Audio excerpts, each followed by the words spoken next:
Hello everyone. Today we are going to revise chapter number 10, Understanding HTML. First, we will learn a few important years. In 1980, IBM invented HTML, initially known as GML. It was not known as HTML, it was named as GML. It was a language to create web pages. After that, in 1986, this concept got standardization by ISO and it was renamed as SGML. In 1986, ISO gives standardization to this language and to this concept, and it was renamed, it was given a new name as SGML. After that, in 1989, Sir Tim Berners-Lee and his team redesigned it and named it as finally HTML. Now in 1989, from 1989, it is known as HTML. In 2011, HTML5, it was a new version of HTML was launched. Next, we will learn full forms. There are many abbreviations used in this chapter, so we will learn the full forms of all of those abbreviations.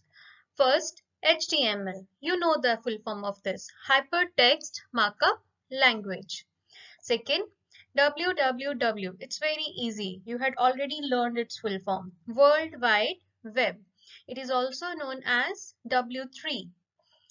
W3C. W3 again stands for World Wide Web and C stands for Consortium. So full form of W3C is World Wide Web Consortium. GML. HTML, initially known as GML, full form is General Markup Language. SGML. After the GML got standardization, it was known as SGML, Standard Generalized Markup Language. ISO, International Organization for Standardization.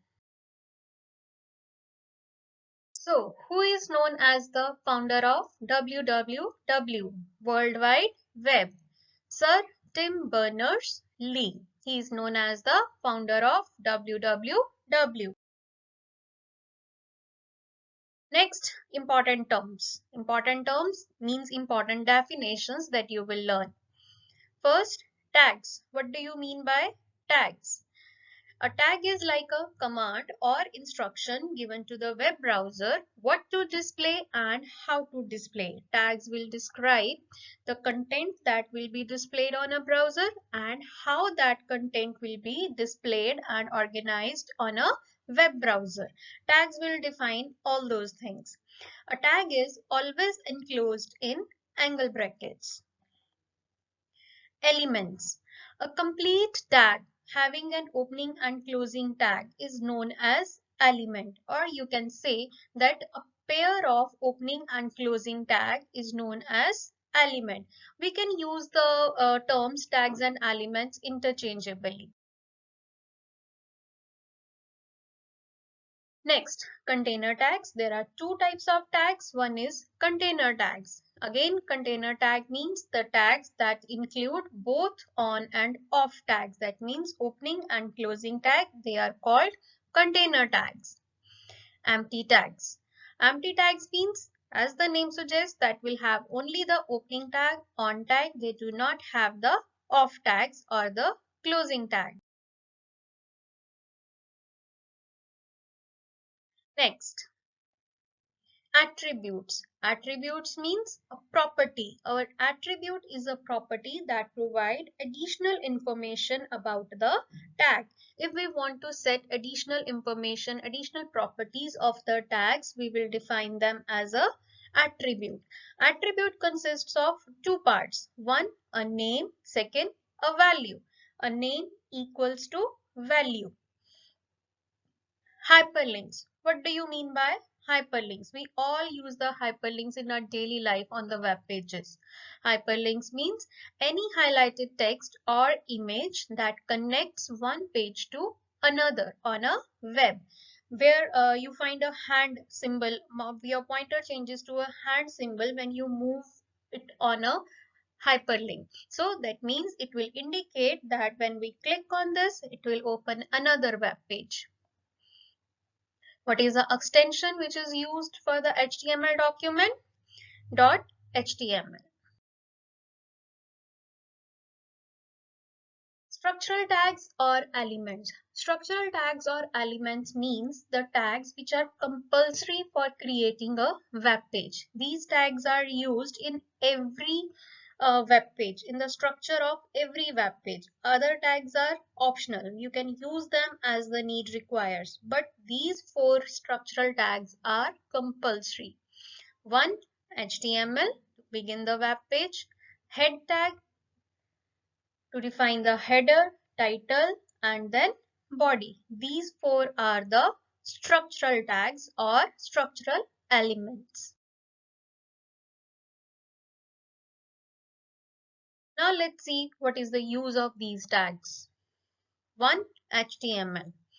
This tag is used to begin the HTML document so that the web browser identify the document as a web page, not as the simple text.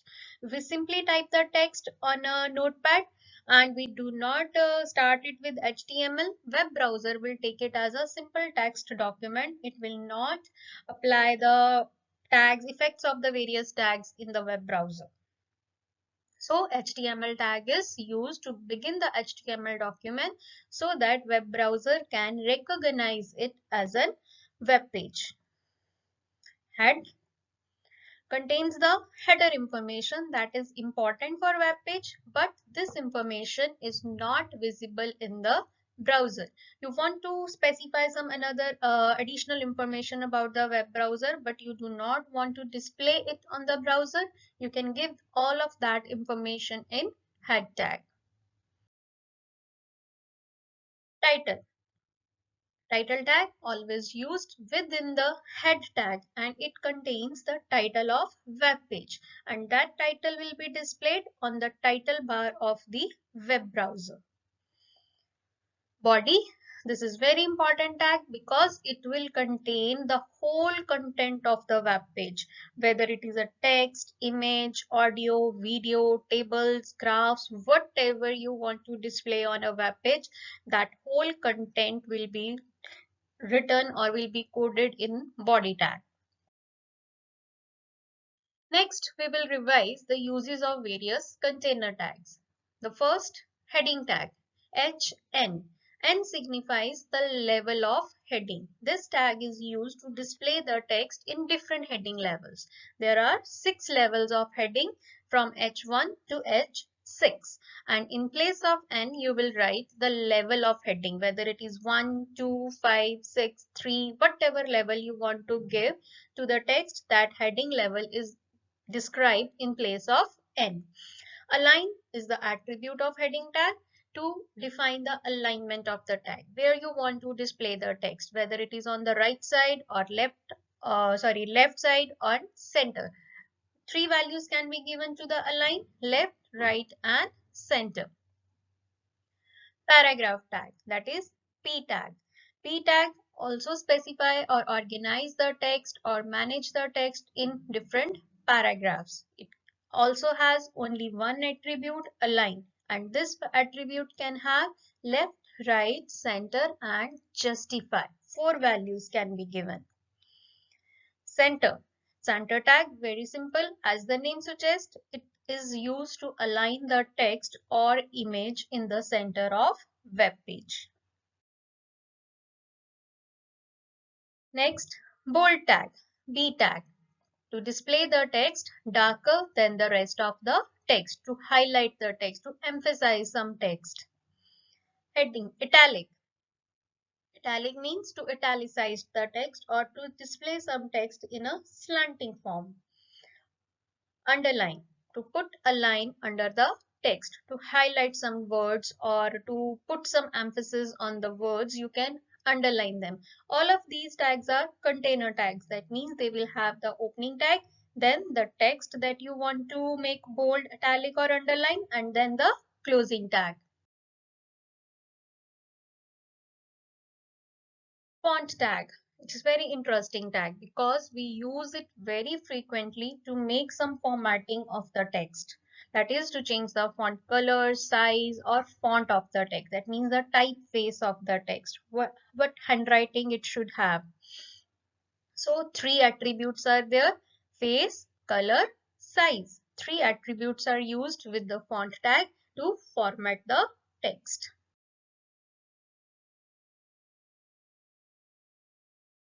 Now, empty tags. There are two empty tags that you had learned in this chapter. One, BR, to display text from the next line, to give a line break so that the text will be displayed in separate lines. HR, to draw a horizontal line across the web page, to display line, to divide the text or content of the web page under various sections. You can put a line, you can draw a line across the web page by using the HR tag. This tag also has various attributes: color, to define the color of line; size, to define the thickness of the line; then width.